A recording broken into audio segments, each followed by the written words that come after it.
Hello and welcome to our Energy Connect studio at ADIPEC 2023. I'm delighted to have once again at the studio Steve Phimister, Managing Director of Petroleum Development Oman, PDO. Thanks so much for joining us, Steve. Thank you. It's good to be here. How has PDO aligned itself with Oman's net zero emissions target of 2050? So, in short, fully aligned. The longer version is that within Oman, the industry, the oil and gas industry, is obviously central to the economy.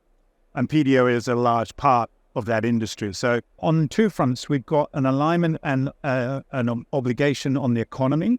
And that's also about economic diversification. So the industry in PDO is responsible for, last year, more than 80% of the country's revenue. And His Majesty has a clear vision 2040 for the diversification of the economy. So we have a central role to help fund that and drive that. At the same time, of course, we have the climate realities, and the nation and the Sultanate has, of course, committed to net zero 2050, and we're aligned with that. And so we hold these two parameters very close to one another. I guess you could call it an economically sustainable strategy, and we hold them very closely together, and we satisfy both at the same time. Indeed, this year we refreshed our purpose, and PDO's new purpose is to build a sustainable and a low-carbon future to maximize value to Oman. And we have four central strategic pillars around that. The first is obviously cost competitiveness and that drive for revenue and cash flow. But the other is now also carbon competitiveness, so holding that tension with our carbon footprint and emission reduction. In addition to that, we want to grow our business, not only in our core oil and gas, and we have a strong ambition to grow our core oil and gas business sustainably on a low carbon basis, but also then to build a new portfolio of low carbon investments that will satisfy also the net zero 2050 objective.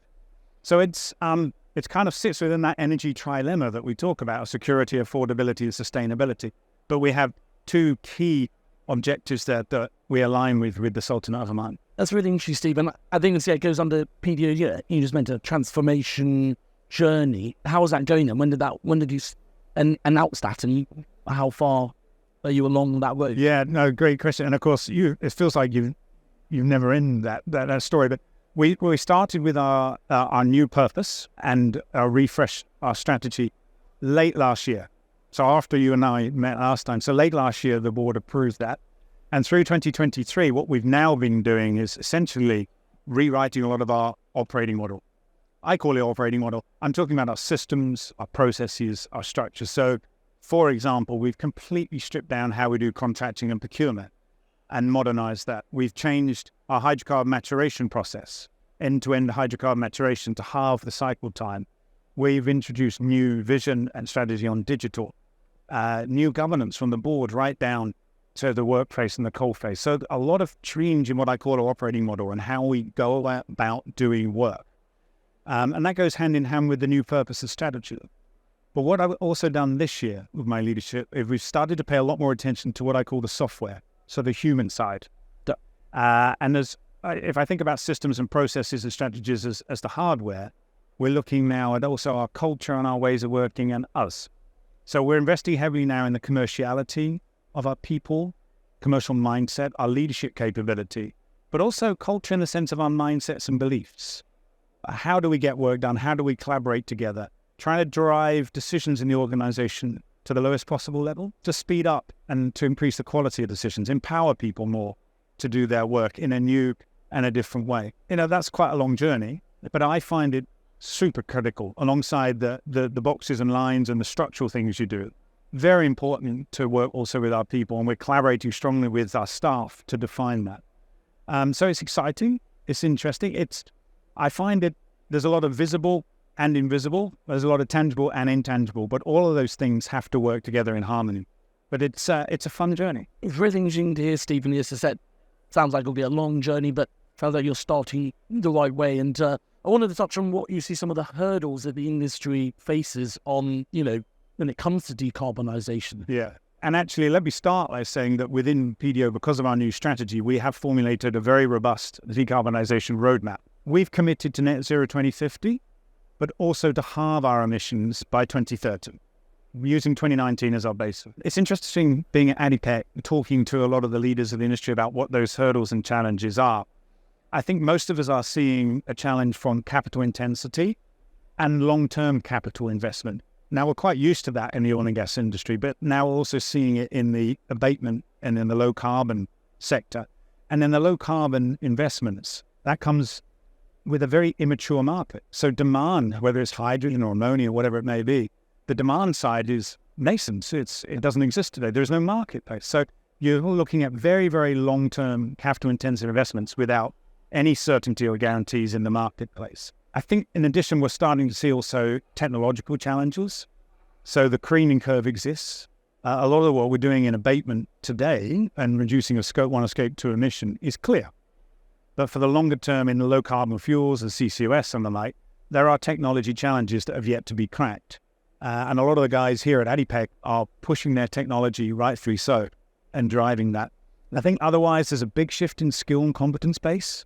We have to rewire ourselves from oil and gas world into this new low carbon world. Actually, I don't think that's as big a challenge as some people think, because we've got the right skills and capabilities. We just have to recode ourselves into new products and new value chains.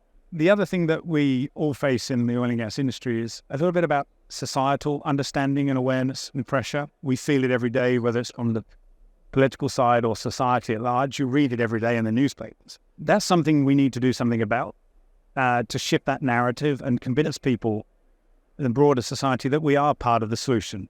We're considered still largely as part of the problem.